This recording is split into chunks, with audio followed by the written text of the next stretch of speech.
All right, so as history has dictated, of all things cool, whenever you want to make something even cooler than cool, you always add X to it. I give you some prime examples. Xbox. Everyone thinks Xbox is really cool, right? X-Men. Everyone thinks X-Men is really cool. X-rays. Way better than rays, okay? I mean, X just makes everything better. So IWI has come up with a way to make their newest gun way cooler, the X95, which is way cooler than the 95. All right, so let's move into the differences between the X95 and the old version. So basically what we have here is the Tavor X95, which comes with essentially a bunch of, it's almost like a 2.0 if you want to think about it that way. They kind of took, I guess, like hints, like for instance, one of the biggest things that people kind of complained about was the trigger release on the old one. So you had to basically pull this trigger and then you could pull the mag out. Now, because basically everybody and their mom loves ARs, then they actually, instead of just doing the selector, the safety selector, which was basically on the old Tavor, now there's a mag release here, and it's actually ambidextrous, so you actually get it on both sides for right and lefty, and it's drop free. So you can push that button, releases the mag. Pretty cool. It is very different if you've played a lot with the Tavors, but it's definitely something that you can easily get used to. One of the cool things too is now instead of just having the full handguard, I believe there's a piece you can get that basically converts this to a trigger guard if you want something more traditional with your sporting rifle. They've also basically moved the charging handle to the rear now, so it's not kind of all the way up front here.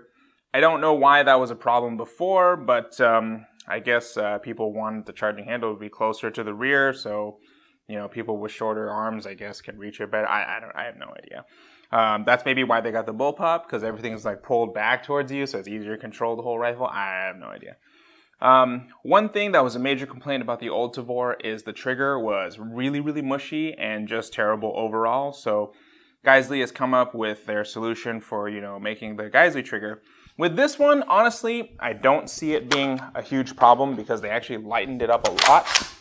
They lightened it up a lot and they took away a lot of the mush. So it's very crisp and it's very tactile comparatively to the old one. So for a bullpup trigger, it's pretty amazing. Like, it's a big, big step up, especially if you felt, the old factory Tavor triggers. They were pretty bad. Like, they were just really mushy. These ones are just crisp, clean, really nice. They've also taken a pound off the weight, so she's kind of slimmed up a little bit. Got the shorter back end here. Really well balanced. It's just, they did a really good job with that. It's just very controllable. And they've put a bunch more QD sockets on the whole rifle. So instead of just having one in the buttstock here, they put one up here for you right-handers with, your single point slings, or if you want to do a traditional 2-point, there's a QD socket right here and right here. And that's feature on both sides of the rifle. So you have one here and you also have one here. Now, one of the biggest things about it that I actually really like is the old Tavor. They had kind of like an angled slope here, and it was just a handguard. You really had to change out that handguard to put a quad rail on it or put some kind of a rail system on it. Now they're just like, well, why don't we just add it together? So they kind of made these panels that slide off, and now there's a Picatinny rail as well as the QD socket, which is still exposed with the basically covers on it. And yeah, I think that's really cool just because, Picatinny is still kind of the king of attachments if you really think about it, because everybody's getting their slim rails, but they're still putting QD rail sections with Picatinny on them to attach old stuff. So it's like if you have a Picatinny rail system, it already kind of takes care of that whole thing. But it does slim up quite a bit when you take off the handguards. So you could put a vertical grip, you can put your lasers and lights and all the cool things that make you cool, I guess, if you're into that kind of stuff. But it's very handy, is the main thing. You're just able to put whatever you want on it right out of the box. I do also like that they took away the cutout on the top. I mean, that's really cosmetics because it doesn't really change performance or anything, because you still have your flip-up built-in irons, which is also a very nice benefit.